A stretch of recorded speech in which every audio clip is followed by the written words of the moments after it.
Juste avant de commencer ce conseil communautaire sur sa forme, enfin de façon formelle, je vous propose de regarder un petit montage qui a été réalisé suite à la semaine olympique faite avec tous les enfants. Alors merci à tous ceux qui ont contribué à la bonne réussite de la journée, bien sûr les agents, mais aussi certains d'entre vous qui ont accompagné. Félicitations, et je le dis ouvertement, à peut-être un petit salut particulier à Simon qui a porté le projet, et puis toute son équipe qui a été autour de lui. Vraiment une très très belle semaine. Patrice, évidemment, qui a été là, présent du matin au soir, mais qui est en vacances maintenant, il se repose. Il a fait sa semaine olympique, il se repose. Donc bravo à Patrice qui a été là, qui a été présent toute la semaine, accueillir les enfants, être là le midi, être là le soir. Voilà, donc une très très belle semaine. Je pense que pour vous, vous avez dû voir les enfants dans les communes qui ont participé, ou certains sont enseignants. Je pense à Nathalie qui a pu entendre un petit peu les échos, ce qu'ont ressenti les enseignants, les enfants. C'est vraiment une très très belle semaine de solidarité, d'échange, la façon dont étaient faits les groupes. Voilà, il y avait quand même beaucoup de transversalité entre les écoles, beaucoup d'échanges, donc vraiment une très belle semaine. Donc, nos équipes ont réalisé un petit film, et puis je vous propose de le visionner maintenant.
Alors la volonté, c'est de l'envoyer, ce film, dans les écoles.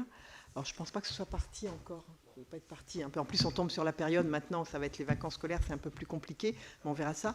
Et puis, vous l'aurez aussi en mairie, si vous voulez voilà, le diffuser. Je trouve que c'est un bel exemple de solidarité.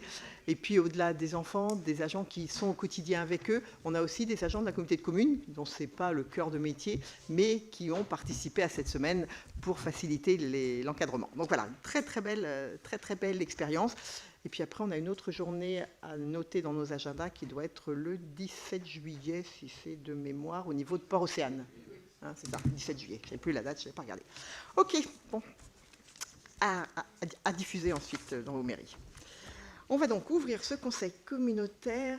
Alors, il me faut secrétaire de séance, Olivia, mais elle n'était pas là. J'avais proposition, David Pelletier, Émilie, pas là. David, si ça, tu veux bien? OK, merci, tu es là. Les pouvoirs. Alors, M. Piot donne pouvoir à M. Yann Pelletier, M. Berger à Mme Martin Barlier, M. Vattiot donne pouvoir à Mme Fleury, M. Bluteau à M. Charpentier, Mme Robin à M. Sautreau, M. Bounin à moi-même, Mme Saurin à M. Edouin, Mme Parpaillon à Mme Le Goff, Mme Sosso à M. Bouger. Il est là, non? Je n'ai pas vu. Oui. Non, M. Bouger. Arnaud est là? Non, il n'est pas là. Ah, d'accord. À moins qu'il arrive, autrement on ne le prendra pas. Madame Thibault à Monsieur Huget, Monsieur Gendronneau à Monsieur Gilles, Monsieur Pelot à Madame Peigné et Madame Denfer à Monsieur Gauvreau. Voilà, je pense que tout le monde est là dans ceux qui ont des pouvoirs, hormis Arnaud Bouget. Ok, super. Donc on y va, je vais passer en, je l'ai déjà fait. Ensuite, vous aviez donc l'approbation du procès-verbal. Est-ce qu'il y a des observations sur le procès-verbal du 23 mai ? Non ? Très bien, je vous remercie. Ensuite, vous aviez la présentation des délégations consenties par le Conseil, d'une part au bureau communautaire et puis à moi. Est-ce qu'il y a des observations ? Non ? Je vous remercie et donc on rentre donc dans le vif du sujet, dans le conseil de ce soir. Et pour commencer, je passe la parole à Philippe.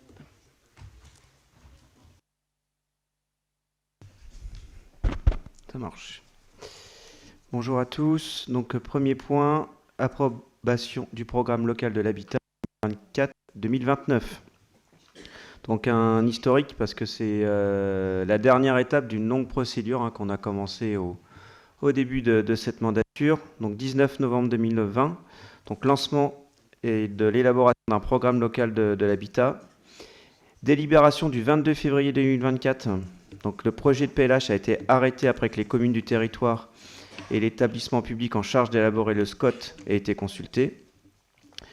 20 mai dernier, donc comité régional de l'habitat et de l'hébergement, donc le CR2H. Donc j'y suis allé avec Aurélie Renoux et donc le cabinet qui nous accompagnait pour ce PLH. Donc ce CR2H a émis un avis favorable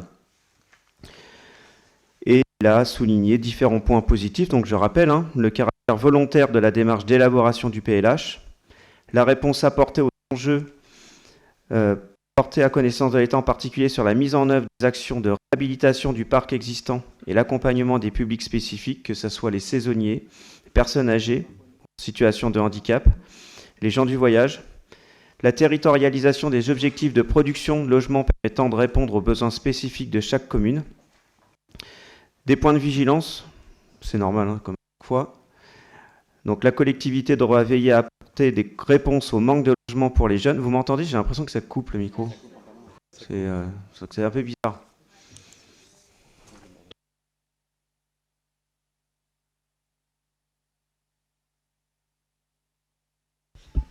Là, vous m'entendez ? Embêtant pour une fois que je dis quelque chose d'intéressant. Voilà. Donc tout ça, l'idée là qu'il faut retenir, c'est qu'on est passé en CR2H et il y a eu un avis favorable sur le PLH. Donc j'ai évoqué les points positifs, les points de vigilance. Donc apporter des réponses au manque de logement pour les jeunes, les densités projetées qui restent globalement faibles et un travail sur le potentiel de densification qui devra être mené en s'appuyant sur les données de l'Observatoire de l'habitat et du foncier. L'objectif de production annuelle de 330 nouveaux logements qui reste ambitieux au regard des données relevées ces dernières années, en particulier concernant la construction neuve et les dynamiques démographiques, et l'effet levier à surveiller par rapport aux subventions prévues sur le logement locatif social. Donc aujourd'hui, on a une nouvelle délibération. Il s'agit de la dernière étape afin d'approuver le plan local de l'habitat qui va couvrir la période 2024-2029, ce que je vous disais, donc 6 ans. Il y aura un bilan à mi-parcours portant sur la mise en œuvre de ce PLH et qui sera présenté en conseil communautaire.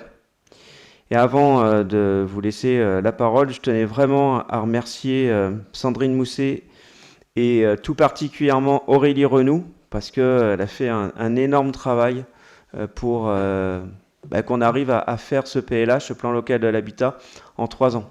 Parce que c'est sûr, là, on voit le travail final. Moi, je présente, mais c'est un gros travail des services en amont. Beaucoup d'échanges avec les différents partenaires. Et c'est une chose de dire en début de mandature, on va le faire en 3 ans, et finalement, d'arriver à le faire à la fin. Voilà, je vous laisse la parole pour des questions, si vous en avez. A priori, vous n'avez pas de questions. Non. Est-ce qu'il y a des oppositions, des abstentions ? Je vous remercie. C'est toi qui continue normalement. Ah si, ça marche. Ouais, si, Oui, c'est tout, je moi. finis juste pour dire, en effet, un PLH, c'est un gros travail. Ça va aider notre territoire, facilitateur évidemment. Et c'était Merci. intéressant de le regarder, de le lire, de le parcourir, et puis de le mettre en œuvre, bien entendu. Je te laisse continuer. Le point numéro 2, donc je vais être beaucoup plus court. Il s'agit d'une modification du règlement relatif aux aides à l'amélioration des logements existants dans le cadre du guichet unique de l'habitat. Donc il y a deux choses. Il faut modifier le règlement d'aide relatif à l'amélioration des logements existants, donc concernant les propriétaires bailleurs accompagnés dans le cadre de l'OPA, et d'autre part, la mise en conformité des systèmes d'assainissement non collectif des logements existants. Donc deux choses. Le premier point concernant l'amélioration des logements, c'est tout simplement lié à l'évolution, aux évolutions des directives ou des changements de la politique nationale. Donc finalement, on s'adapte, c'est tout, pour qu'on adapte notre règlement au niveau intercommunal. Et puis le deuxième, concernant l'assainissement non collectif, il s'agit en fait d'être plus ouvert, c'est-à-dire que précédemment, on avait pensé aider les maisons qui avaient été achetées avant 2011. Et là, il n'y aura pas de distinction, en fait. Tous ceux qui ont des travaux à faire, ben, ça sera pris en compte. Voilà, pour expliquer de manière simple. Donc, il s'agit de savoir si vous êtes d'accord avec ces modifications. Est-ce qu'il y a je sais pas, est-ce qu'il y a des questions? Mais ça n'avait pas l'air d'être en format question. Est-ce qu'il y a des oppositions? Des abstentions? Je vous remercie. Merci beaucoup, Philippe. Et puis, on va continuer avec les mobilités et on part sur le schéma directeur des modes actifs avec René. Oui, ça a eu des dernières délibérations qui va chapeauter toute l'activité de la compétence mobilité. Donc je ne vais pas vous... Code général des collectivités, bref, le préfet, la préfecture, machin. Donc je vais en aller directement au fait. Ah non, mais... vu la délibération numéro 96 de l'année 2024, en 15 du mois de mai, portant modification de la communauté de communes, compétence optionnelle, création, aménagement et entretien de la voirie d'intérêt communautaire, considérant la compétence d'autorité... je ne me suis pas gouré, là? Non. Ah, oui, voilà. Considérant la compétence autorité organisatrice de mobilité et création d'aménagement, entretien de la voirie de la communauté de communes. La communauté de communes a adopté en 2021 son schéma directeur. Vous vous souvenez, on avait tous des cartes, comme ça. Ça, c'est la nouvelle carte qui découle de la proposition qu'on fait. La communauté de communes a adopté en 2021 son schéma directeur des déplacements actifs pour favoriser la mise en œuvre d'une politique cyclable sur le territoire et notamment l'usage du vélo pour les trajets du quotidien. Là, on parle bien du quotidien et non pas tourisme. En matière de priorisation, le maillage a été hiérarchisé selon 3 catégories d'itinéraires cyclables. Niveau 1, itinéraire cyclable entre les communes pauvres. Niveau 2, liaison entre les communes et leur prolongement des itinéraires du niveau 1. Niveau 3, liaison de maillage local. La mise en œuvre du schéma étant prévue selon la typologie d'aménagement suivante. 10% de pistes cyclables hors chaussée routière, 75% de routes partagées, 15% de voies pacifiées par des aménagements légers et urbains. Pour en 2023, les grands principes d'une stratégie de mobilité globale dans lequel s'insère le schéma directeur ont été posés et la définition de l'intérêt communautaire a permis de préciser le rôle de chacun dans la mise en œuvre du schéma directeur. En plus, le contexte des financeurs a également évolué. Le département de la Vendée a lancé un plan vélo-travail, constituant notamment un programme d'aide financière pour la réalisation d'aménagements cyclables de type piste cyclable bidirectionnelle ou voie verte le long des routes départementales hors agglomération. La région des Pays de Loire finance certains aménagements cyclables situés à 9 km autour d'un arrêt de ligne régulière routière, allez hop, ou d'une gare. Aussi, afin de tenir compte de ces évolutions, il est proposé de réquisitionner les principes techniques de mise en œuvre du schéma directeur, notamment le linéaire d'aménagement sécurisé en site propre, qui pourrait être porté à 30% du linéaire total, conformément aux recommandations nationales du CEREMA et de l'ADEME. Le réseau de schéma a également été étudié à niveau afin de faire émerger un réseau structurant cyclable plus sécurisé et plus direct. Le tracé de plusieurs itinéraires de priorité 1 a été modifié afin de repositionner le long des routes départementales telles que présentées en annexe, c'est-à-dire, vous devez avoir tous en annexe cette carte, là. Touche oriente. Le réseau proposé est ainsi constitué de 8 axes radio depuis Luçon, permettant de relier le site propre sécurisé au potentiel de 19 communes du territoire et desservant 39 500 habitants, soit 70% de la population. Dans le même temps, dans une logique de dessert de l'ensemble du territoire avec des aménagements continus, lisibles et sécurisés, des liaisons cyclables sur les réseaux de voirie secondaires sont prévues en articulation avec le réseau structurant. Il est proposé à l'Assemblée de décliner cette nouvelle approche du schéma directeur, des déplacements actifs. Qu'est-ce qu'on peut dire d'autre? Donc, en plus de ça, on a une étude de faisabilité qui va se dérouler jusqu'en 2025, qui nous permettra de préciser exactement les voies que nous allons faire. Donc, je vous propose de mettre, si vous avez des questions à poser, hein, vous n'hésitez pas. Si je peux vous répondre, je vous répondrai. Sinon, on les notera, puis on vous répondra. Voilà. Donc, est-ce qu'il y a des questions? Non. Ça fait un petit moment qu'on en parle. Oui, alors le schéma, on l'avait déjà fait en 2020, c'est juste après 2021, je veux dire, on l'avait déjà fait, mais là, on l'a restructuré parce que je vous rappelle que lorsqu'on avait fait, il y avait des dizaines de kilomètres, et lorsqu'on a vu le montant des travaux, on s'est dit, il nous faudra 20 ans pour tout réaliser. Hein. Donc là, on priorise, ce qui ne veut pas dire qu'on ne fera pas tout ce qui avait été décidé, Bon, ouais. Mais c'est dans le temps. Est-ce qu'il y a des questions? Donc il n'y avait pas de questions. Est-ce qu'il y a des gens contre? Des abstentions? Je vous remercie, Madame la Présidente. Je vous laisse la parole. Merci beaucoup. Alors, on arrive au point 4, qui est l'approbation de convention d'objectifs avec la SPL. Alors, Dominique Bonin étant absent... Ben, je l'ai mis. Non, mais c'est parce que... Ah ben, tu m'entends pas. Mais en fait, il ne s'allume plus. Donc, du coup, pardon. Donc, cette quatrième délibération, certains d'entre nous doivent sortir. Et Dominique Bonin étant absent, c'est Pierre Careil qui la présente. Alors, doivent sortir Laurence Peigné, François Eudouin. François, tu dois sortir. Serge Kubrick n'est pas là. Vincent, tu dois sortir. Philippe Barré. Philippe, tu sors. C'est pas grave. Laurence Fardin. Non, elle n'était pas là, Laurence. Guy, tu dois sortir. Françoise. Laurent, tu sors. Nicolas, tu dois sortir. Eric, tu sors. Bruno, tu sors. Ouais.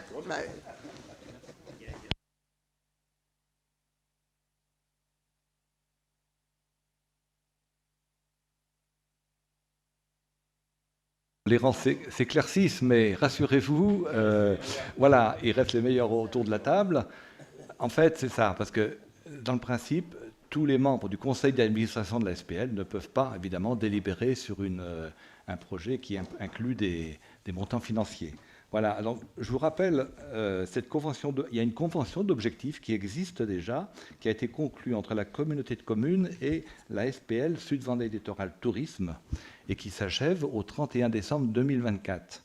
Mais en janvier dernier, nous avons délibéré sur l'élargissement de la SPL qui devient SPL Sud-Vendée Littoral Attractivité, voilà, qui prend en compte notamment le tourisme, mais aussi tout le développement économique et aussi l'ingénierie à la fois en termes de bâtiments et de voiries au service des communes. Voilà, hein, ça prend donc cette agence d'attractivité prend de l'importance.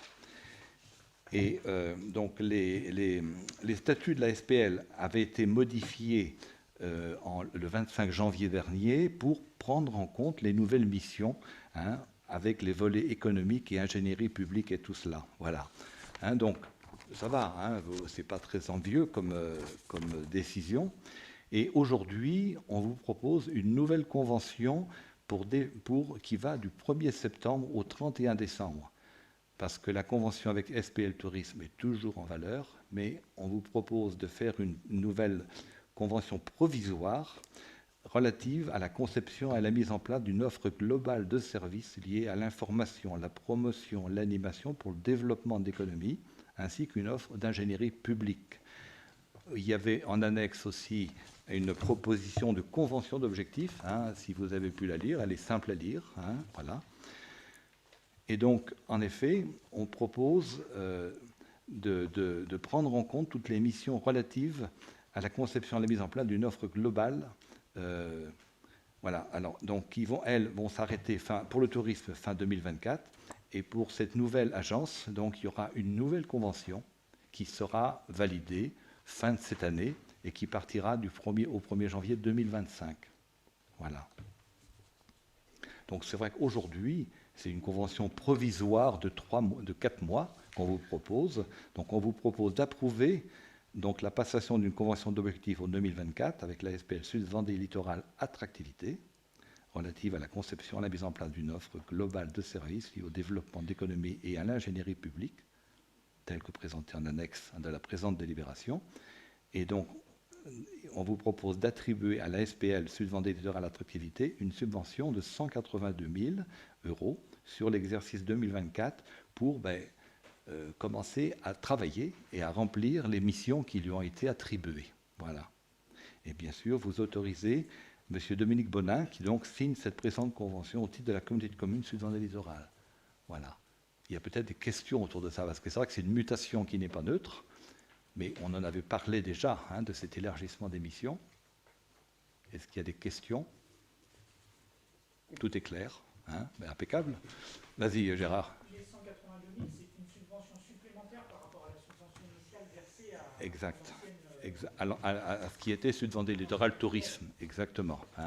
Et donc dans la convention, vous avez le détail des moyens humains mis à disposition de Sud Vendée Littoral Tourisme pour justement cette fin d'année avec l'élargissement des missions.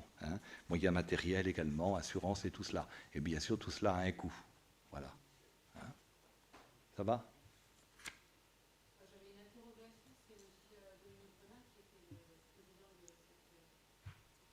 Donc Dominique intervient là-dedans, lui, comme vice-président de la communauté de communes, chargé de suivre ce dossier-là.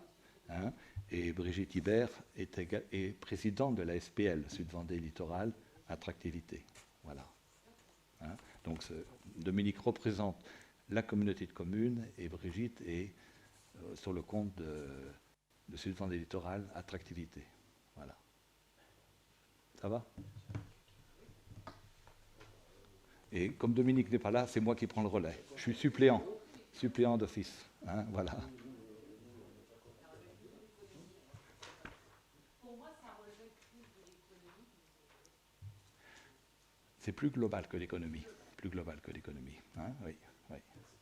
Voilà. Autre question? N'hésitez pas. Dans la mesure où je vais répondre, j'ai Régis Perrin qui peut vous donner plus de précision aussi derrière moi. Eh bien, s'il n'y a pas plus de questions, qui est contre cette proposition de convention? Qui s'abstient? Eh bien, merci pour l'unanimité des présents. Voilà. Et donc maintenant, on peut aller chercher, je crois, les 13 personnes qui sont sorties.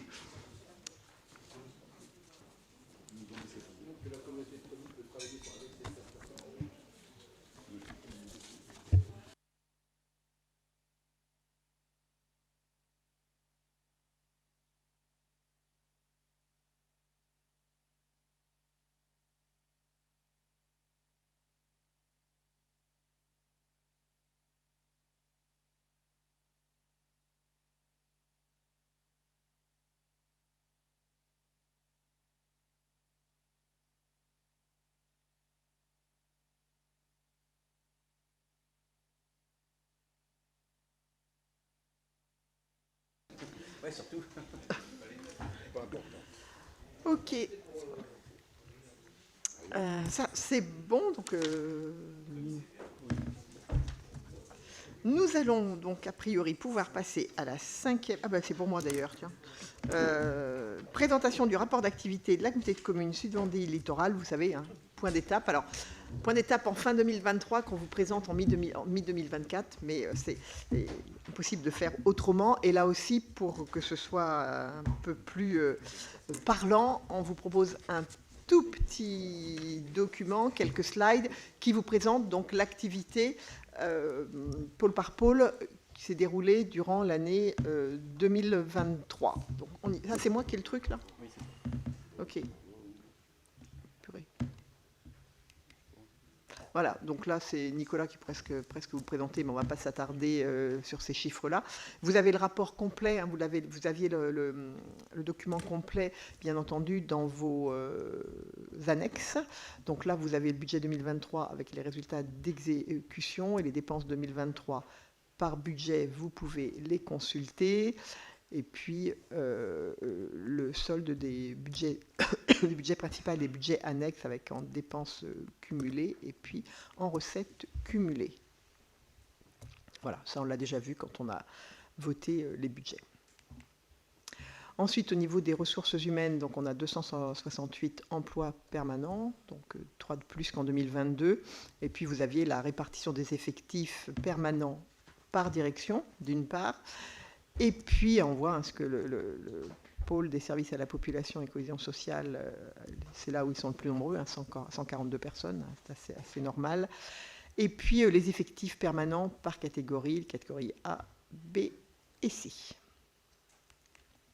Ensuite, quand on rentre plus dans nos activités, dans nos compétences, donc au niveau de l'économie, quelques actions phares, avec la reprise du Forum de l'emploi, la construction de l'offre de formation de la région, ça aussi vous avez dû le voir, enfin, l'UMI et puis la Fab Academy. Vous avez vu, puisqu'on avait fait une conférence de presse et puis une inauguration, puisque en fait les jeunes, 12 jeunes cette année, alors en fait on l'a voté sur l'année 2023, on l'a initié, enfin Bruno l'a initié sur l'année 2023, la première session a eu lieu en début d'année, 12 jeunes qui ont été formés directement sur site, dans l'entreprise, au cœur d'entreprise sur laquelle ils vont rester travailler pour beaucoup. Je crois qu'il y a eu qu'un, peut-être qu'il n'y a pas d'emploi ou il y en a qu'un. Non, tous. Donc voilà, donc, tous ont du travail. Et puis la poursuite du projet de rénovation du site de l'Épinasse, qu'on a d'ailleurs inauguré cette semaine. Quelques chiffres clés sur les ventes, avec 9 ventes de terrain pour 4 hectares 2, 812 700 €. Les ventes de bâtiments industriels, 2 ateliers relais loués à un créateur d'entreprise et une entreprise exogène qui s'implantent sur notre territoire, 2 bureaux de relais loués, et puis beaucoup de rendez-vous avec des porteurs de projets. On est un territoire dynamique à ce niveau-là, en partie évidemment grâce à nos développeurs économiques qui sont très très présents auprès des chefs d'entreprise et toujours à l'affût de ce qui peut se passer.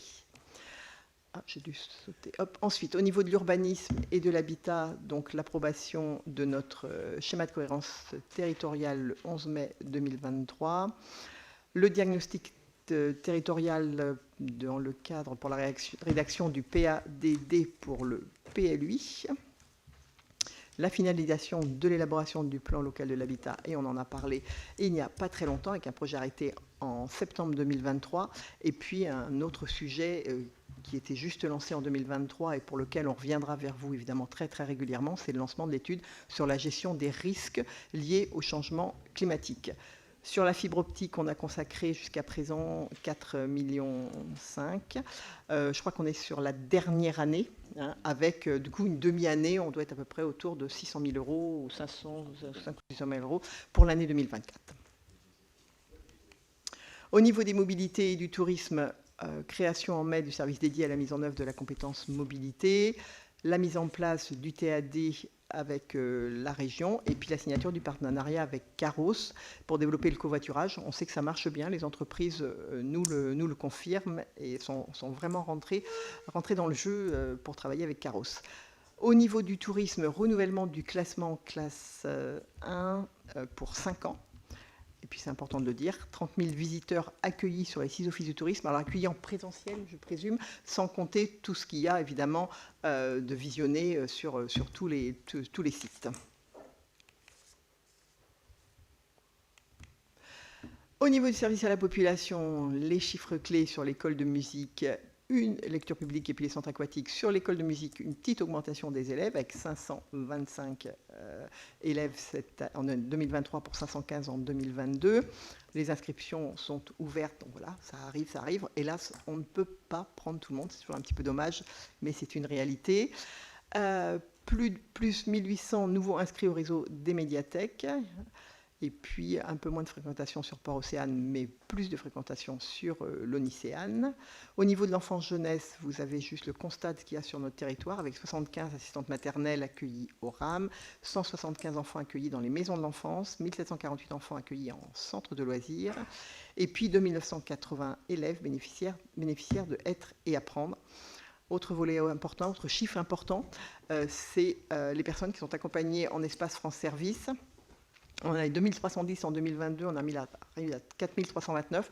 Alors évidemment, le pôle de Luçon joue pour beaucoup aussi dans cette augmentation, mais ça veut dire que vraiment, ça répondait à un besoin.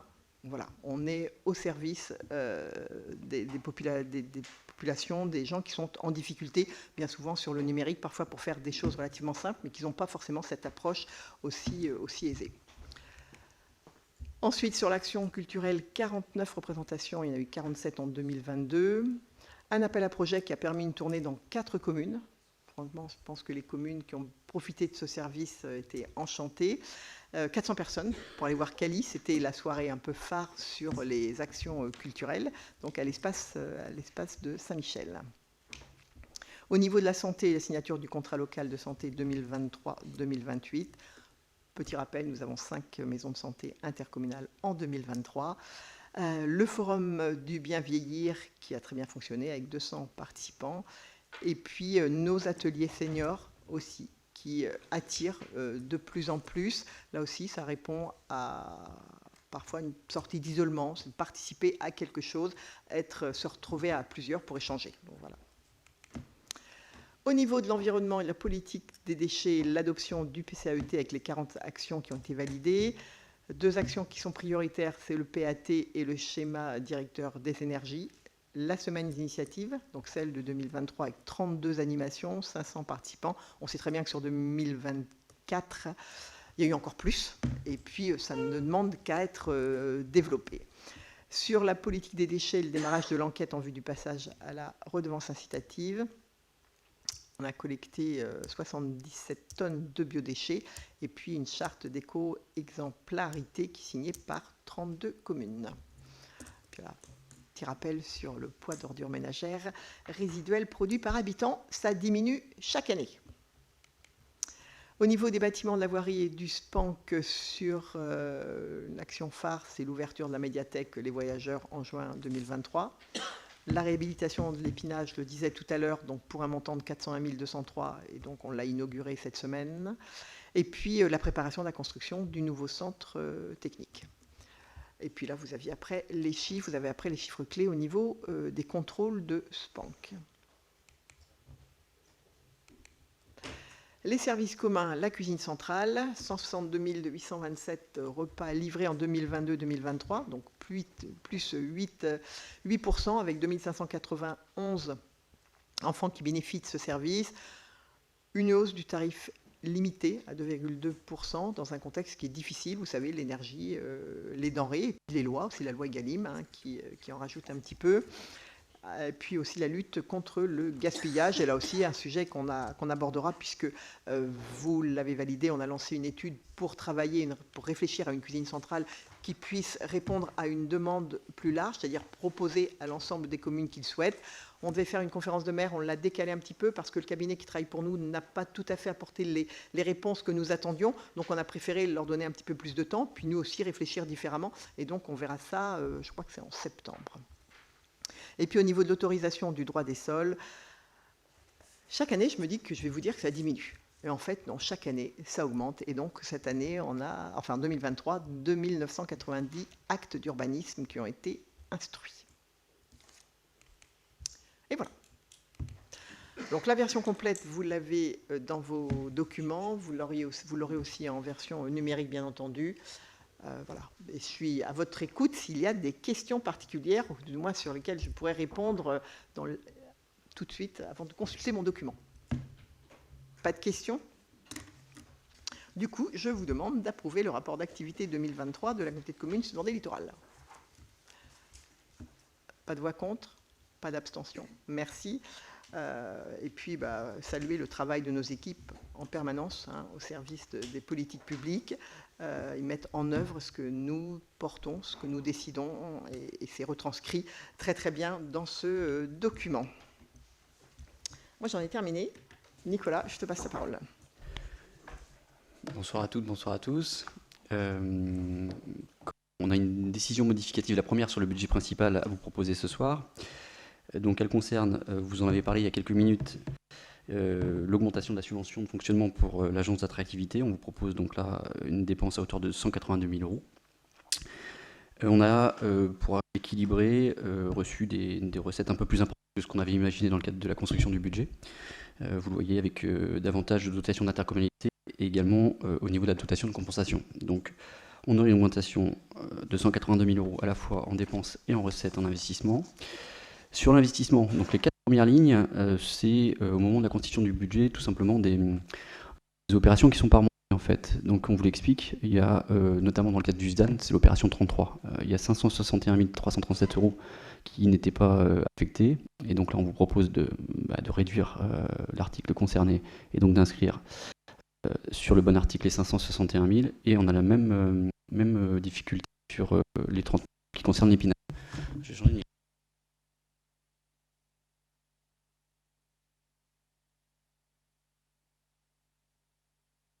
D'accord, super, merci. Excusez-moi. Donc on a eu le même souci sur l'Épinasse parce qu'on travaille sur deux logiciels. Le premier qui s'appelle Menti et le second qui s'appelle Cyril, que vous connaissez. Et donc voilà, c'est ce qui explique ces 4 premières lignes. Et puis enfin, il nous faut intégrer des études et des frais d'insertion. Donc là, on est à 171 069,60 euros, 5 138,56 euros. Et donc, pour contrebalancer et équilibrer, il nous faut inscrire en dépenses au niveau de la construction, des constructions, 176 208,16 euros. Est-ce que vous avez des questions sur ces écritures? Pas de questions. Est-ce que des gens sont contre? S'abstiennent, je vous remercie. Nouvelle décision modificative qui concerne là les ateliers relais, c'est lié à des amortissements de subventions. Donc on est à 22 014 euros en fonctionnement.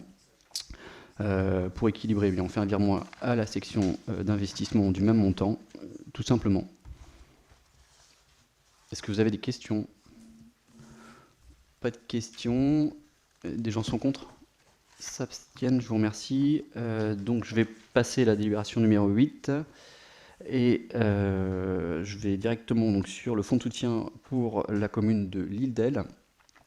On avait déjà pris une délibération il y a quelques temps. On souhaite annuler cette délibération puisque le plan de financement a quelque peu changé.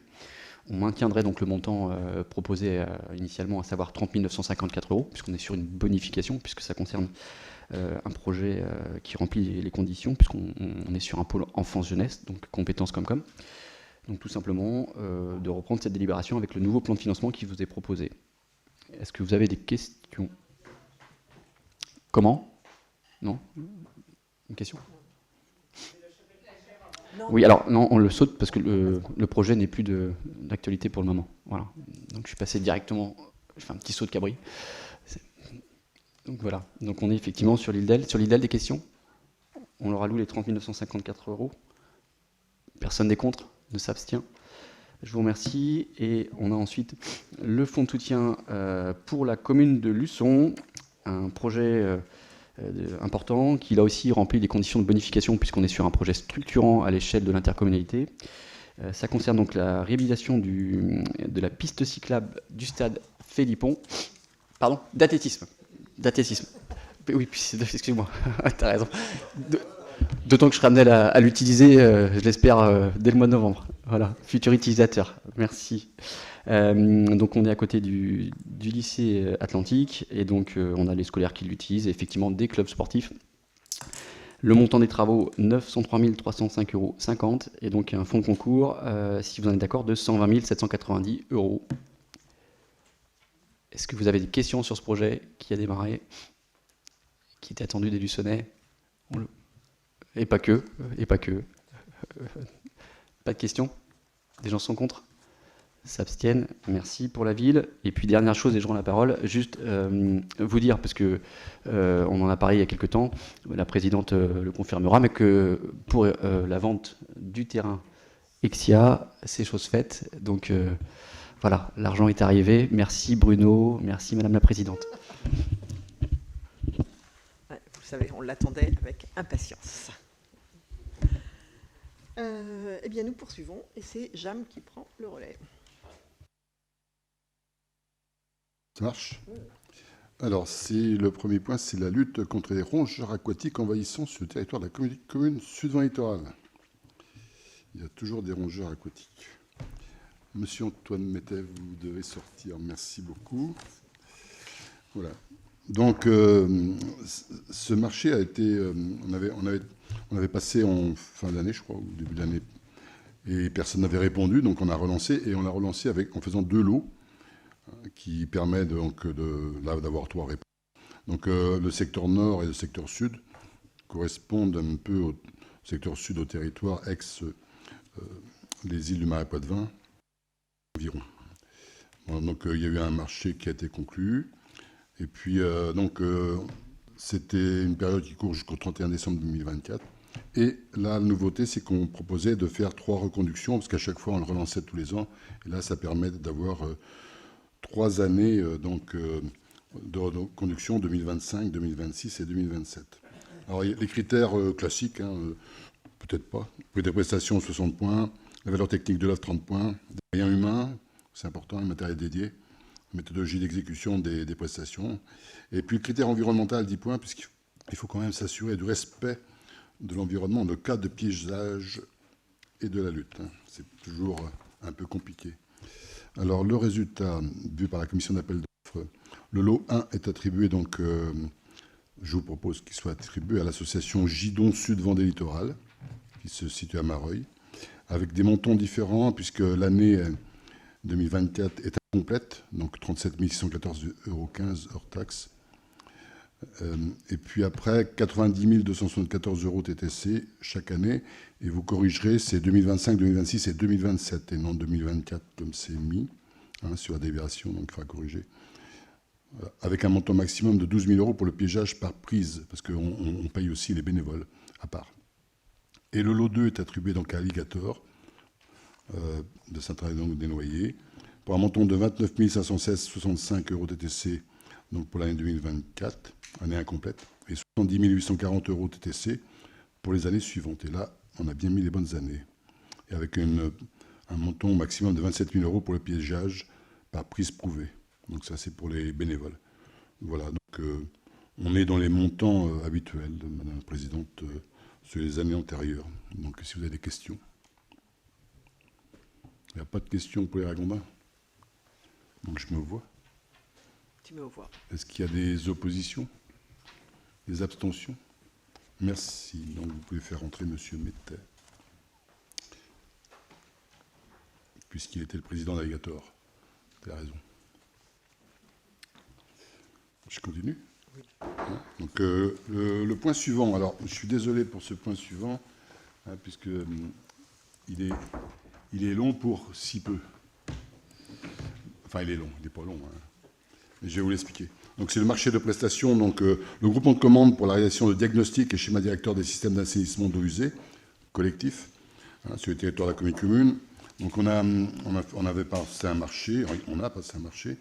Donc, un groupement de commandes avec les communes. Donc, il y a 17 communes intéressées, puisque d'autres avaient déjà rempli leurs obligations. Donc, il y a une tranche ferme de 596 677,90 €, tout entier confondu, pour une durée de 16 mois. Alors, on a déjà passé un avenant pour allonger la durée, puisqu'il y a eu des difficultés pour faire comment ça s'appelle, en nappe haute. Il paraît qu'elle est trop haute. Bon.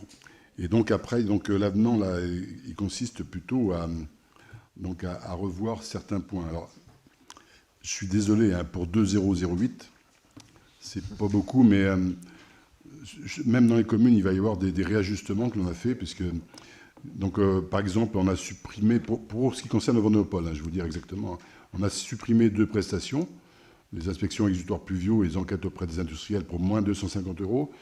On a supprimé des mesures de débit sur le réseau pour moins 2400 €. Et on a supprimé des tests aux colorants, qui permettaient, donc c'est ce qu'on appelle les tests à fumée. Et donc là, il y en a quand même pour 1851 € de plus. Puis on n'a pas supprimé, on a dû en faire plus. Et mise à jour des linéaires par rapport à géoréférencement, pour 796,92 €. Quand on fait tout le total, eh ben, il se trouve qu'on n'arrive pas à tomber juste. Donc ça fait 2,008. Et on est condamné à passer un avenant de ce montant-là pour que la trésorerie règle son difficulté. Donc je vous demande donc d'approuver cet avenant de moins 2,08 €. Je pense que ça demande plus de travail que ça rapporte, mais c'est comme ça. Ben, c'est comme ça. C'est comme ça, je suis désolé, franchement. Je suis Je pense que désolé. dans les communes... Donc, est-ce que vous avez des questions? Train aussi. Les communes auront la même chose. Peut-être que ça tombera peut-être pas tout à fait pareil. Il y aura des plus, des moins, mais il faudra quand même expliquer pourquoi il y a des différences, même y compris sur les communes. Hein. On a essayé de ne pas que le marché déborde, parce que le prestataire nous proposait des tests à la fumée beaucoup plus importants. Et on a dit non, on fera peut-être pour essayer de rester dans le dit marché. Il n'y a pas de questions, je suppose, pour 2,008? Non, merci beaucoup. Donc, est-ce que vous êtes opposé? Pas d'abstention. Madame la Présidente, je vous autorise donc à donner 2,008 € de moins. Très bien, merci Je vous beaucoup. paierai à boire pour la peine. Si tu veux. Bah oui, c'est les règles des marchés. Le point suivant, ça concerne la nouvelle maison de l'enfance de Saint-Hermine.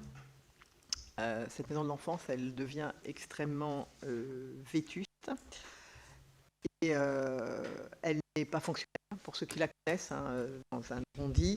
Et puis c'est surtout qu'elle est énergivore énormément et on a des difficultés de chauffage. Enfin voilà, il y a moult difficultés. Donc il était proposé de la reconstruire. Ça marche, oui. D'en reconstruire une. Alors on a étudié plusieurs possibilités de réalité. Construire n'est pas intéressant. Au niveau du coût, on sera sur les mêmes coûts, pas moins. Donc, ce qui sera proposé, c'est donc une construction. Il y a une étude de faisabilité qui a été lancée pour définir les scénarios d'implantation possibles, les surfaces nécessaires, et puis tous les différents espaces, et puis évidemment l'impact financier. Et puis c'est aussi s'adapter, créer une maison de l'enfance qui va s'adapter aussi aux nouveaux modes de garde sollicités par les jeunes parents. Voilà, ça évolue. Il faut que nous, on soit en capacité aussi de répondre aux sollicitations des familles, des gardes par famille, ou enfin, voilà, changer les rythmes. Il y a quand même un travail important. Le local actuel nous bloque dans l'évolution de ce service. Du coup, la surface qui est projetée, c'est une surface de 861 mètres carrés. Et puis, le coût estimatif des travaux est de 1 913 000 €. Et donc, il vous est proposé d'autoriser le lancement d'une consultation de maîtrise d'œuvre en vue de la construction par la communauté de communes suivant le littoral de la nouvelle maison d'enfance, autorisé à solliciter toutes les aides et subventions auprès des différents partenaires et puis de m'autoriser à signer tous les documents si afférents.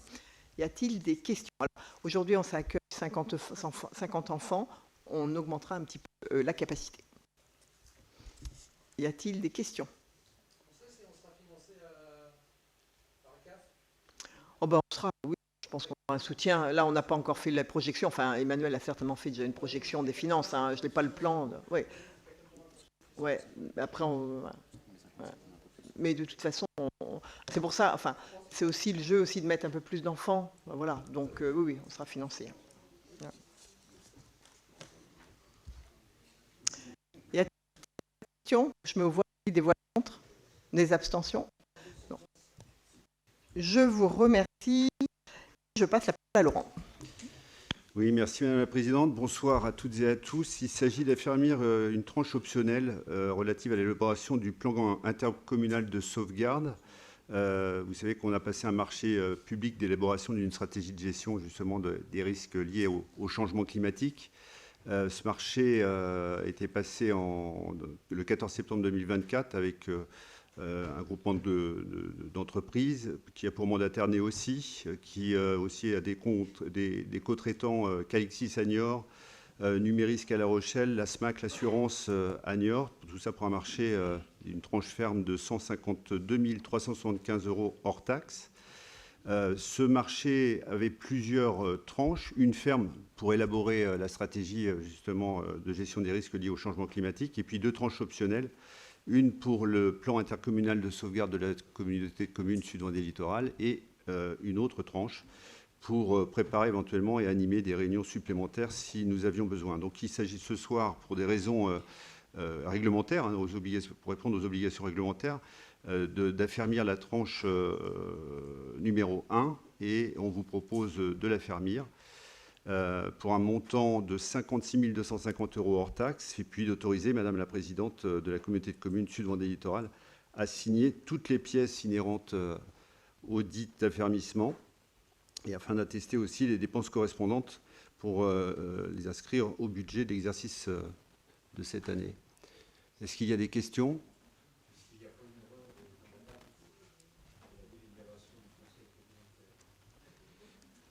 Oui, 2023. Il y a forcément une erreur. Excusez-moi, je ne l'ai pas remarqué en le disant. Il n'y a pas de rétroaction possible là, ou d'avancée dans le futur. Donc, est-ce qu'il y a d'autres questions? Non. Eh bien, qui s'abstient? Qui est contre? Merci. 15. Point 15. Ouais, bon. Eh ben, c'est bon, on passe à... Ouais, merci beaucoup Laurent, et on continue. On va sur l'économie avec Bruno. Oui, bonsoir. Donc la première, c'est une attribution d'une subvention d'aide immobilière avec notre plan de financement numéro 2 que vous connaissez bien. C'est pour une société qui fait des prestations de réparation et de services autour de l'accordéon. Ils ont déjà une société en Charente-Maritime, ils ont créé une filiale en Vendée qui s'installe à Luçon et qui fait pour 90 000 € de travaux, et donc qui rentre dans le dispositif numéro 2 de la Comcom pour accorder 15 000 € de subvention. Donc ce qui est proposé, c'est d'accorder la subvention de 15 000 € à la société et d'autoriser Madame la Présidente à signer. Y a-t-il des questions? Non. Donc je passe au vote. Quelqu'un est-il contre? Abstention? Non. Merci. Le point 16, c'est l'acquisition d'une parcelle cadastrée qui est à Groix-Pironne-Noir. En fait, c'est la zone économique de Sébastopol. C'est une toute petite parcelle qu'on doit racheter, que la Comcom doit racheter pour faire la vente que je vais vous présenter après. C'est juste un petit triangle qui manquait pour pouvoir faire la vente suivante. Ça fait 80 mètres carrés de mémoire. C'est 320 € qui est acquis à la commune, à Luçon, et qui après on va revendre, comme je vais vous le montrer juste après. Donc c'est d'autoriser la Comcom à acheter cette parcelle de 80 mètres carrés pour 320 €, d'autoriser Madame la Présidente à signer et d'autoriser et se faire représenter. Y a-t-il des questions? Non. Je passe au vote. Quelqu'un est-il contre? Abstention? Non. Merci. Donc maintenant c'est la du terrain dont je vous parlais à la société Funépo qui s'est installée sur cette zone depuis un certain temps, et elle a besoin d'un parking. Et donc c'est la vente de ce terrain qui fait 2641 mètres carrés qu'elle va utiliser, comme je vous disais, pour un parking au prix de 30 € le mètre carré. Donc, ce qui est proposé, c'est de céder cette parcelle de 2641 mètres carrés au prix de 30 € le mètre carré, ce qui fait 79 230 hors taxes, d'autoriser Madame la Présidente à signer et éventuellement à se faire représenter. Des questions? Non. Quelqu'un est-il contre? Abstention? Non. Merci. Le point suivant, c'est une vente parcelle de terrain qui se situe dans la nouvelle zone qu'on est en train d'agrandir à Sébastopol, donc toujours à Luçon. Donc c'est pour une autorisation de signature. C'est la serrurerie luçonnaise que vous devez connaître qui a une forte croissance. Aujourd'hui, elle est sur 2 petites implantations, et là, l'idée, c'est d'aller sur une seule implantation et 15 bâtiments sur un terrain de 11 171 mètres carrés. On l'a proposé au prix de 30 € le mètre carré hors taxe, comme On en avait décidé pour l'autre société que je viens de vous présenter. Voilà, donc ce qui vous est proposé, c'est de céder cette parcelle de 11 171 mètres carrés à 30 € le mètre carré, d'autoriser Madame la Présidente à signer ou de se faire représenter. Des questions? Quelqu'un est-il contre? Abstention? Non. Merci. Le point suivant, c'est la cession d'un ensemble immobilier constitué d'un bâtiment artisanal et d'une parcelle de terrain qui est à Vouillé. En fait, c'est un garage, monsieur Adrien Mort, du garage Passion Auto Évolution, qui nous loue actuellement ce bâtiment. Et comme vous savez, on a une stratégie de vendre nos bâtiments de manière à pas, enfin d'abord à récupérer l'argent et à pas avoir à s'en occuper après. Les domaines l'avaient estimé à 115 000 €. Nous l'avons proposé à l'acquéreur à 145 000 €. Il est d'accord. C'est une superficie de 1500 mètres carrés. Il y a un atelier de 187 mètres carrés et un espace d'accueil de 37 mètres carrés. Voilà. Donc, ce qui vous est proposé de céder l'ensemble immobilier, le terrain et les bâtiments au prix de 145 000 €, d'autoriser Madame la Présidente à signer, éventuellement se faire représenter. Des questions? Non. Quelqu'un est-il contre? Abstention? Non. Merci.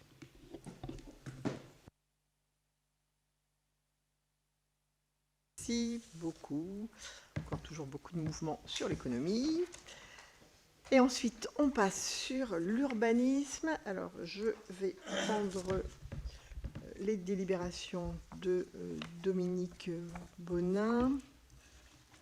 Alors, la première, c'est une passation de convention d'action foncière sur la commune de la Bretonnière-Laclais avec l'EPF de la Vendée. La commune de la Bretonnière a sollicité l'intervention de l'EPF pour une mission d'acquisition foncière et de portage foncier sur des îlots à reconfigurer dans le centre-bourg. Vous le savez, c'est la communauté de communes qui est maintenant la compétence pour approuver et signer la convention d'action foncière en vue d'une délégation ultérieure de l'exercice du droit de préemption urbain à l'EPF. Le périmètre d'intervention, il est de 20 339 mètres carrés. Il se divise en deux volets plutôt. Une dent creuse importante de 19 258 mètres carrés et puis deux parcelles en friche qui accueillent un bien fortement dégradé qui est à déconstruire. Donc la présente convention, elle définit les engagements que chacune des parties prennent et puis précise les modalités d'intervention de l'EPF de la Vendée. Il est précisé aussi que le montant de l'engagement financier de l'EPF au titre de cette présente convention est plafonné à 350 000 €. De même, la durée de la convention est fixée à 4 ans à compter de la date de la signature de la convention. Et donc, il vous est proposé de valider la convention opérationnelle d'action foncière en vue de réaliser un projet de renouvellement urbain de différents îlots dégradés ou sous-densifiés situés dans le centre-bourg de la commune de la Bretonnière-Laclais avec l'EPF de la Vendée, tel que vous l'aviez, et puis de m'autoriser à signer et à passer à signer toutes les pièces nécessaires à ce dossier. Alors, comme David n'est pas là, il ne peut pas nous expliquer. Donc, s'il y a des questions, je ne peux pas y répondre, mais je vous demande quand même s'il y a des questions. Alors, je me vois, y a-t-il des voix contre? Des abstentions? Non. Je vous remercie. Le point suivant, c'est un avis qui nous est demandé sur les incidences environnementales sur un projet qui se situe sur la commune des Velluires sur Vendée. Ça concerne un projet, ce sont les plumes perrotines et ça concerne une évolution dans l'exploitation agricole de l'ERL qui diversifie sa production, qui faisait, je crois, des poulets et qui va faire des bandes de cailles en substitution, voilà, des bandes de poulets en alternance avec des poulets et des pintades. Et on nous demande donc notre avis. Moi, je vous propose directement d'émettre un avis favorable sur les incidences environnementales notables du projet de l'ERL Les Plumes Perrotines. Y a-t-il des questions? Des observations? Non? Bien, je me vois. Y a-t-il des voix contre? Des abstentions? Je vous remercie. Ensuite, on a un autre avis à donner suite à un renouvellement et une extension d'une carrière à la Jodonnière. Donc, un avis sur les incidences environnementales du projet. Donc, cette demande, elle concerne un renouvellement de l'autorisation d'exploitation pour une durée de 25 ans et une extension du périmètre de la carrière sur une superficie d'environ 10 hectares. Après, vous aviez d'autres points, le maintien de la cote minimale d'extraction à 48 mètres NGF, augmentation de la hauteur de front de 12 à 15 mètres, maintien de la production à 100 000 tonnes par an en moyenne, jusqu'à 150 000 tonnes, et puis d'augmenter la capacité, l'accueil de matériaux inertes extérieurs utilisés pour le remblaiement partiel de l'excavation de 2 000 tonnes par an à 16 000 tonnes par an. Il est précisé dans le document qu'au fur et à mesure de la progression des travaux, la remise en état du site se fait vraiment progressivement. Dès qu'il y a une bouche au site, il est remis, enfin ce qui a été utilisé est remis en état directement. Et donc là, même chose, je vous propose d'émettre un avis favorable sur les incidences environnementales notables du projet de la société Four à Chaux de l'Ouest, au regard notamment des objectifs du projet, des mesures d'évitement, de réduction, de compensation et d'accompagnement mises en place pour réduire les incidences environnementales notables négatives et des incidences environnementales notables positives du projet. Y a-t-il des questions? Oh là là, oui. Pop, pop, il y en a partout. Allez-y, René. Non, après Vincent. Qui va contrôler la remise en état? Les services de l'État? C'est l'Adrial, normalement, qui contrôle. Hein. Ouais, c'est l'Adrial qui contrôle, normalement. Vincent? Dans le listing des matériaux ordinaires, c'est marqué substances dangereuses. J'espère qu'elles ne sont pas trop quand même. Attends, ouais. Les substances dangereuses, terre et pierre. Enfin, il y aura un contrôle forcément sur tous les matériaux qui seront utilisés. Donc, je ne suis pas... alors, peut-être que tu veux t'exprimer, quelqu'un veut s'exprimer. Apparemment, il n'y a pas d'amiante de prévu pour le faire. Mais justement, oui, mais il y a comme plus d'explications. Ça a été, j'ai une émission... Mais ça, vous l'avez regardé, vous aussi, de votre côté, hein, bien sûr, oui. On a voté aussi de notre côté. Et il y a une mission régionale qui a été... Missionnée.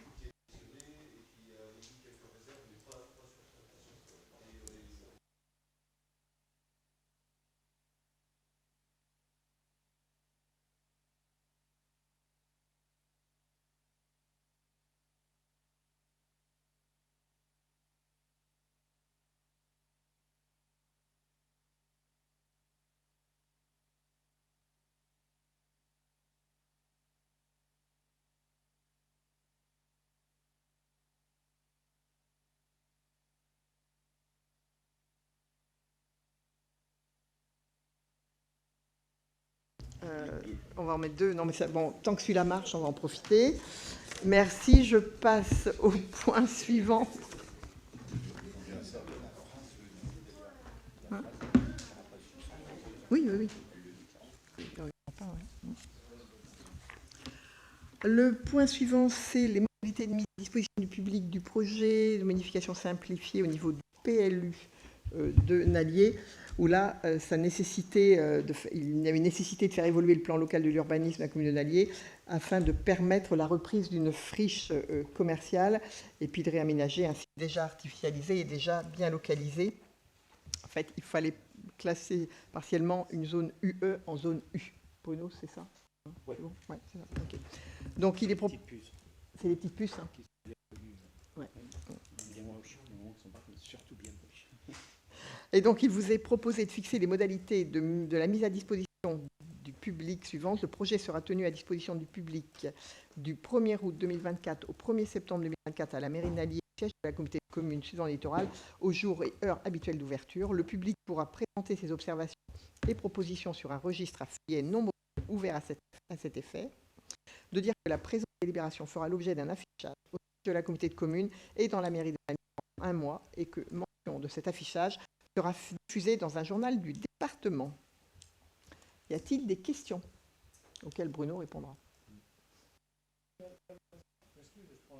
Ben, il faut. On a énormément de cas comme ça. Je vois à Saint-Trévégonde, par exemple, on a des agriculteurs qui prennent leur retraite. Ils vendent ou ils louent leur terrain à d'autres. Le siège social, il est vendu à des particuliers. Et on a des tas de bâtiments qui vont rester à l'abandon. Donc, il faut absolument qu'on change le système des zones, de manière à ce que ces bâtiments puissent vivre, parce qu'il y a des gens qui veulent y faire des choses dedans. Donc, on l'a signalé... voilà, donc ça a été pris en compte, ouais. Et parce qu'il y a un gros projet qui est sur notre secteur, mais ça va se... Sinon, ça va finir en poche, hein, puisqu'il n'y a qu'un agriculteur qui peut l'exploiter. Il faut qu'on change la destination du chose. Mais là, je pense qu'il faut le travailler avec le service Alors, urbanisme, ça, avec non, Guillaume. on l'a vu, oui. Non, mais je veux dire par là que faut pas qu'on oublie, quoi. Non, mais... Mais nous, on a oublié, dans notre PLU, on a oublié. D'accord. Non, mais justement, la remise à jour maintenant va permettre de l'intégrer. Je continue sur la délibération suivante. Alors, j'ai 3 micros, c'est super. La délibération suivante, c'est sur le projet de desserte de Luçon par la RD 137 depuis l'autoroute A83, avec un avis sur le dossier de mise en compatibilité du PLU de l'ex-communauté de communes du Pays de Saint-Hermine et un avis sur le rapport et les conclusions du commissaire enquêteur, avis sur le procès-verbal de la réunion d'examen conjoint. Vous le savez, hein, je ne vais pas vous le réexpliquer, puisqu'on en a longuement parlé, que les communes de Saint-Jean et Saint-Gemme sont traversées par un flux de véhicules conséquent. L'objectif de cette desserte, c'est vraiment la desserte de Luçon, raccorder Luçon le plus près possible de l'autoroute et en contournant les communes de Saint-Jean et Saint-Gemme, qui aujourd'hui ont un trafic de 13 000 véhicules jour, dont 2 000 poids lourds, et on atteint entre 20 et 25 000 l'été. Donc on a fait de nombreuses rencontres avec le monde agricole, avec les entreprises, avec les populations, des réunions publiques. Et puis la dernière s'est tenue donc courant mai. Nous avons eu les résultats du commissaire enquêteur. Et ces résultats, le commissaire enquêteur considère que le projet est en parfaite compatibilité avec la demande. Il n'a pas mis d'observation, où il a donné plutôt des avis favorables sur tous les points qui étaient soulevés. Il y avait 4 points majeurs. Donc on a un avis favorable à la demande d'autorisation environnementale, on a un avis favorable à la déclaration d'utilité publique du projet, avec 3 recommandations. On a un avis favorable à la mise en compatibilité du plan local d'urbanisme de l'ex-communauté de communes du Pays de Saint-Hermine. Et on a un avis favorable au classement et déclassement des voiries départementales et communales qui sont concernées par l'opération. D'avoir les conclusions du commissaire enquêteur, c'est évidemment important. On les attendait avec impatience. Aujourd'hui, elles nous permettent de poursuivre ce très beau projet pour le désenclavement de notre territoire. Donc, il vous est proposé d'émettre un avis favorable sur le dossier de mise en compatibilité du PLU de l'ex-communauté de communes du Pays de Saint-Hermine, d'émettre un avis favorable sur le rapport et les conclusions du commissaire enquêteur et d'émettre un avis favorable sur le procès-verbal de la réunion d'examen conjoint. Y a-t-il des questions, s'il vous plaît? Oui, je voudrais revenir sur cette délibération, puisqu'il y a 3 recommandations qui sont notées, et pour moi, il en manque une. C'est-à-dire que la commune de Saint-Gemme, on a voté à une très très forte majorité pour cette déviation, ça c'est clair et net, mais on avait fait 2 points d'amélioration sur lesquels on ne pourra pas passer.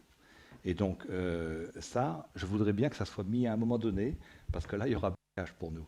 Quand dans le compte-rendu du commissaire enquêteur, le département, enfin c'est le directeur des routes qui doit faire ces commentaires-là, il nous envoie une pichonnette baladée sur ces plans-là. Ça ne passera pas chez nous, ça. Donc, voilà, on a 2 points majeurs. C'est que la sortie nord pour la commune de Saint-Gemme, aussi pour les Luçonnais, passe par la route de Saint-Aubin. Et ça, ce n'est pas possible. Ça n'est pas possible. Elle n'a pas la largeur qu'il faut pour ça. Et donc, ceux qui connaissent la route, je pense qu'ils me confirmeront. Et deuxième point, du sud, on oublie de rentrer à hauteur de chez Simpson, là où sera un premier rond-point pour la déviation, et après, c'est foutu. On ne peut plus rentrer à Saint-Gemme, il faut aller à Saint-Jean-de-Beugnet pour revenir. Alors ça, évidemment, ça n'est pas possible non plus. Bon, voilà, le 3e point, il semblerait qu'il le valide. Voilà. Mais je tiens à le dire, là, ça bloquera chez nous, parce que ça a été chaud pour obtenir la majorité. Donc, si ces points-là, si c'est des moyens, ça, pour provoquer la colère, ça. Donc, voilà. Je tiens à le dire clairement. Moi, je me suis contentée de lire le rapport et les conclusions du commissaire enquêteur, qui était l'objet de ce soir. Y a-t-il d'autres observations? Non, je mets aux voix. Y a-t-il des voix contre? Des abstentions?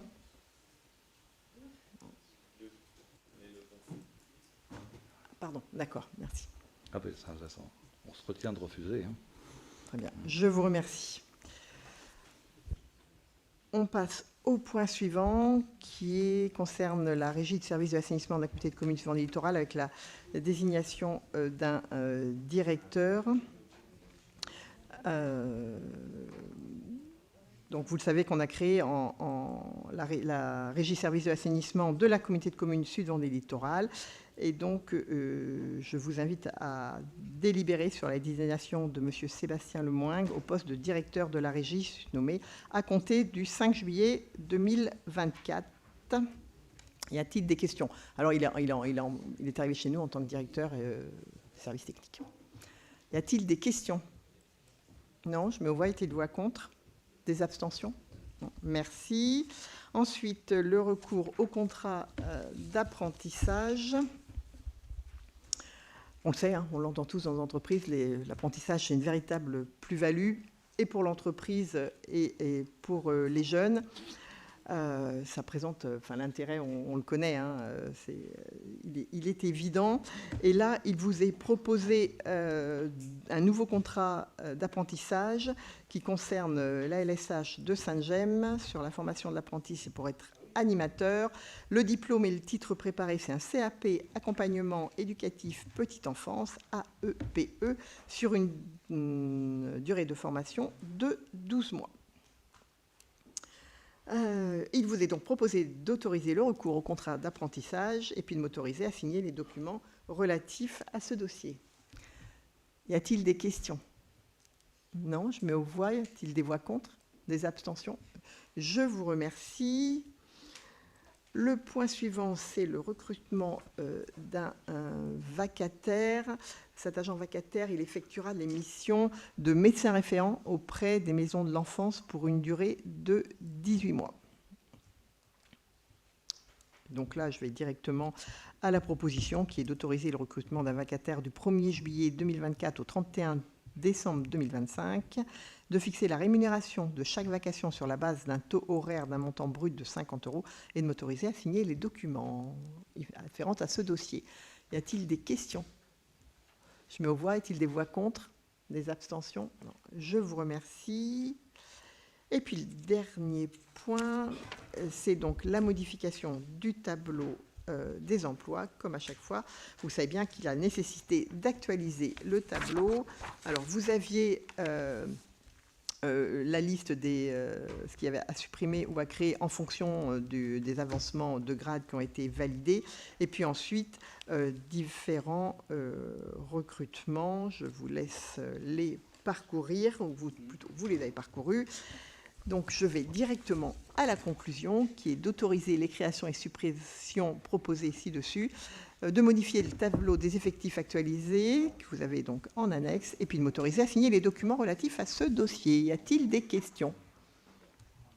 Non? Des voix contre? Des abstentions? Je vous remercie. Moi, j'en ai terminé avec ce... Mais je vous passe la parole. Laurent, je t'en prie.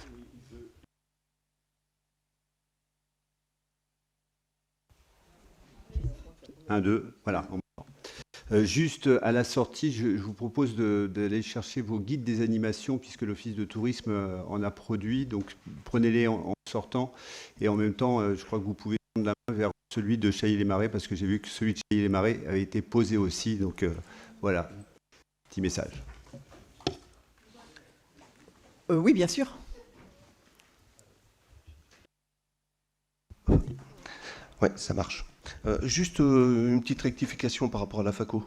Ça m'étonnait de voir des matériaux dangereux. Et quand on regarde dans les annexes, voilà, c'est marqué, il est bien noté que ce sont des... Tu fais bien de le préciser, parce qu'en effet, que Laurent la relu, me l'a fait signe en disant non, on est sur des matériaux non dangereux. Tu fais bien de le souligner. Pas de substances dangereuses dans les matériaux, ça m'étonnait parce qu'ils acceptent déjà pas le goudron. Alors, ouais, on a regardé en même temps et voilà. Voilà. Est-ce qu'il y a d'autres observations? Ah oui, pardon. Bah, je viens pas souvent, donc quand je suis là, je veux parler. Hein, c'est ça que tu veux dire. Non, juste une information pour dire que la compétence mobilité travaille ainsi que la communauté de communes, puisque on a vous savez qu'on a le vélo à la ferme, puisqu'on a 5 vélos. D'ailleurs, je crois qu'on va étendre ça d'ailleurs même aux communaux, mais on n'a pas suffisamment de vélos pour pouvoir avoir ce projet. Je rappelle que un journal sérieux comme Les Échos. Oui, et c'est pas ma tasse de thé, c'est pas celui-là que je lis. Mais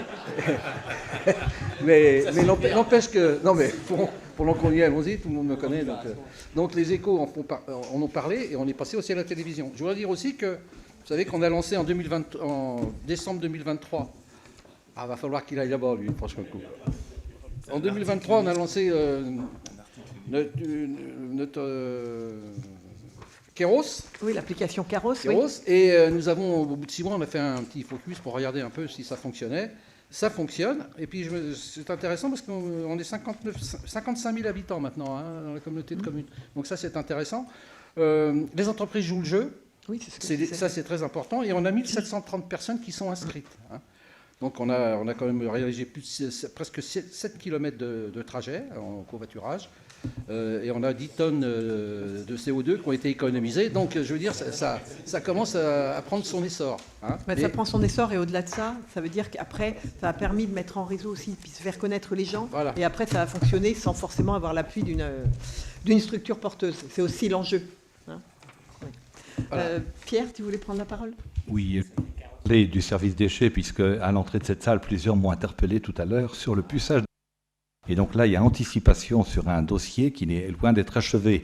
Donc je voulais vous dire que le dossier avance. L'enquête qui a commencé au début juillet l'année dernière, donc il y a plus de 70% même des adresses qui sont bien recensées, comprises, etc. Les cartes de déchetterie liées à cela sont envoyées. Donc aujourd'hui, on est dans les temps par rapport à ça. Par contre, dans la rénovation des bacs, le puçage des bacs, c'est un chantier qui a commencé seulement au début de cette année. Donc, ça va mettre tout le reste de l'année à ce jour. Donc, il y a 19 000 bacs distribués sur 45 595. Donc, vous voyez, on est loin du compte. Donc, les inquiétudes concernant le puçage, voilà, ça va prendre du temps. Concernant les cartes, par contre, c'est vrai, on vient de faire une communication. Parce qu'au 1er juillet, ça y est, en déchetterie, maintenant, il faut montrer sa carte pour rentrer. Donc il y a encore de la souplesse. Il ne faut pas non plus être plus royaliste que le roi. Là où il y a des barrières, il faut présenter sa carte. Et là où il n'y a pas de barrière, c'est les agents qui détectent la carte. Voilà. Et donc, ceux qui ne l'ont pas, ils sont interpellés pour dire « dépêchez-vous de vous signaler, de vous inscrire pour récupérer votre carte ». Il y a des permanences qui sont tenues à la communauté de communes, sur la côte à la Tranche. Voilà. Donc tout le monde est mobilisé pour que les choses se mettent en place dans les temps. Voilà. Est-ce qu'il y a des questions autour de ça? Parce que c'est vrai, ce que je voudrais dire seulement aussi un point peut-être, quand vous téléphonez, ou même quand vos administrés disent qu'ils appellent et que ça ne répond pas, oui, en effet, on a un problème de surcharge d'appels actuellement. On se donne les moyens de répondre au mieux, mais moi, je vous encourage à envoyer des mails dans la mesure où ça n'est pas urgent comme élu et tout ça. Surtout, n'hésitez pas à la communauté de communes, au service déchets. Il y a un mail qui est... Alors, je ne vais pas vous le dire là, mais il n'y a pas de souci. À l'accueil du service déchets, il y a tout ce qu'il faut. Et comme ça, c'est suivi. Il y a une équipe qui est mobilisée. Ça marche bien. Voilà. D'accord ? Mais soyez patients parce qu'à ce moment, ça déborde un peu. Les gens, ils paniquent notamment par rapport à la carte et que ça commence pour plus ça. Alors voilà. Bon, on va avoir une année chaude, mais c'est bon. Merci de positiver auprès de vos administrés, s'il vous plaît. Voilà. Merci. Merci Pierre. S'il n'y a pas d'autres interventions, je vais vous souhaiter un bel été. Alors, pour certains, ce sont des vacances, pour d'autres un peu moins. Bon, voilà, selon la commune sur laquelle on réside. Bon été. Merci beaucoup.